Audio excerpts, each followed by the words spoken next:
Yeah, man, I click like all types of wrong buttons, man. I don't know. I launched like some code and shit on my shit. I don't even know how I did that. How did I do Welcome, that? yes. Fat fingered the fuck out of it.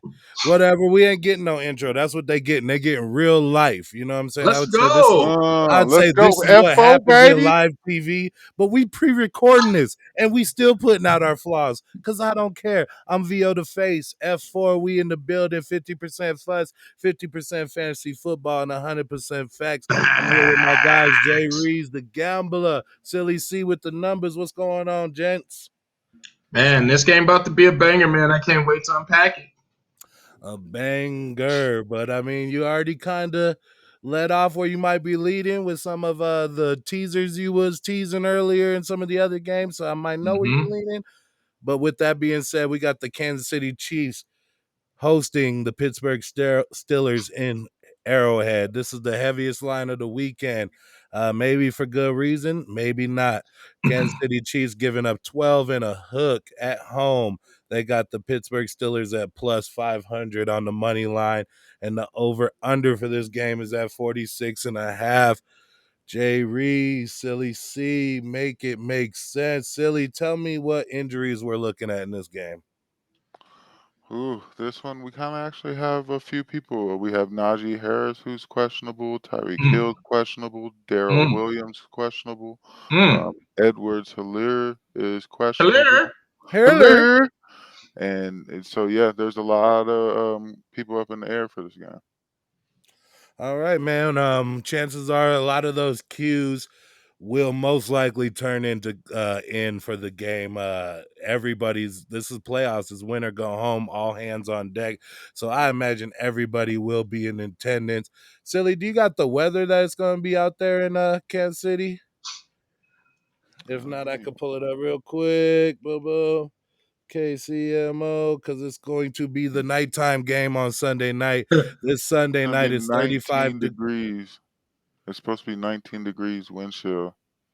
Ooh, that's gonna be cold. It says a high of 35 and a low of 27. With that wind chill, they're gonna knock another 10 degrees off. Jay Reeves, what are your props and I'm saying for this game? It's gonna be cold as my man Cody's camera because that boy is frozen. Frozen. Let it go. Let it go. Hey yo, but we're gonna keep it moving, man. I got the boy Deontay Johnson, target monster, versus Tyreek the Cheetah Hill. They got Deontay Johnson sitting at 60.5 and Tyreek Hill sitting at 70.5. Whew. This one's gonna be a spicy one, man.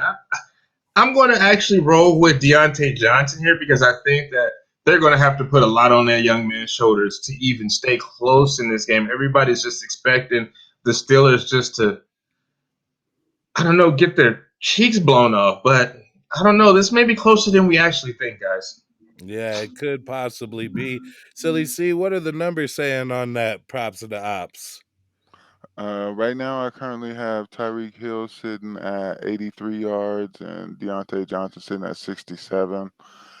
I don't know if I agree with that. They just throw the ball so many times. Deontay Johnson, he had like a game where he had like 16 or 17 targets. I think they're going to continue to feed him because they're going to have to. So I think Deontay Johnson's the props. Yeah, I mean, Tyreek can get it done so many different ways. He's played 10 games in the playoffs. He has 61 receptions, 91 targets, and almost 800 yards receiving. He also has another 93 yards rushing and another rushing touchdown. And that's to complement how many passing touchdowns he got? It's only 2 receiving touchdowns, but obviously we know what Tyreek could do. He does a lot of damage with only 3 with only 2 receiving touchdowns. He should be exciting and still able to get it done. I'm going to take him as the props. What I'm trying to say is he averages over 60 yards per game every time he plays in the playoffs. This will be no different, and they might need it from him this year because big plays have been coming far in between for this offense. So they're going to need to strike first, strike hard, and no mercy. I think that's like Cobra Kai, but that's what the Chiefs are going to have to do this week. Tyreek Hill is the props. Jay Reese, did you make a choice on that one? Yeah, man, I got Deontay Johnson, baby. Yeah, he is a target monster. I'll be excited to see how that one goes. Now, I'm also kind of excited to see where you guys are going to go with your picks. With this heavy of a line, I'm really reluctant to take them giving up the points. In this game, I would definitely take the Chiefs on the money line, but I might even throw more money at the Steelers plus 12.5. I don't see it getting out of hand. Both teams have been shooting themselves in the foot. And I think that trend continues in the playoff with at least one or two turnovers by each team. Jay Reeves, who are you choosing and why? I totally agree with you on that, man. In the Mike Tomlin era, he hasn't lost a game by more than 11 points ever. So I'm going to stick with that narrative, man. The Pittsburgh Steelers are playing with house money.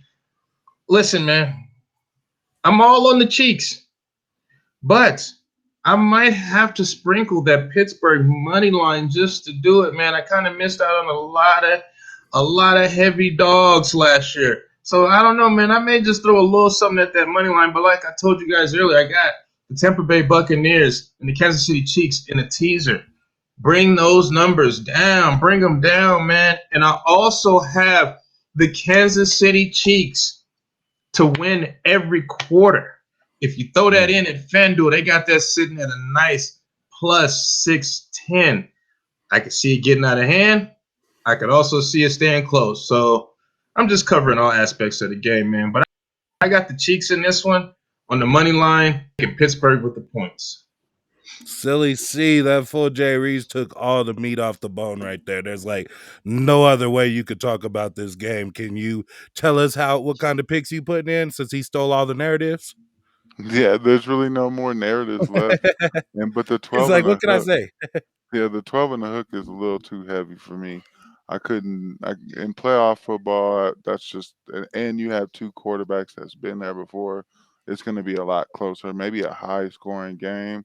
So the 46 over under, I would probably go over. I think this is finally when Kansas City starts putting it on the board a lot more. And but when it comes to the spread, I'm picking Pittsburgh easy. Yeah, not to scare you away from your bets, but Jay Reeves historically, Kansas City has started off pretty slow in the playoffs. So, I mean, I know you like your four quarters odds, but just keep that in mind when our fans and listeners are putting their bread up, man. Make sure you guys think about it. They could start slow, but I do see them coming back, and obviously, Patrick Mahomes could light up the scoreboard. So, no matter how many they fall behind in the first half, keep mashing that button. Keep mashing that button. Just making your odds better. You know what I'm saying? Just get the Chiefs. I don't know, man. And I did that in the Houston Texans game in the first quarter, in the first half, yeah, and I lost all my bread real quick. But then KC did come back to win that game. I understand what you're saying. I'm just letting the people know what I'm doing. yeah, man. Yeah, if you just would have stayed true and just kept mashing them bets through for Kansas City, man. But man, they was down like 28 to like 7, so it was getting out of hand. But this show is getting out of hand. If you fuss with us, subscribe to the channel so you stuck with us. Let go. FO, baby.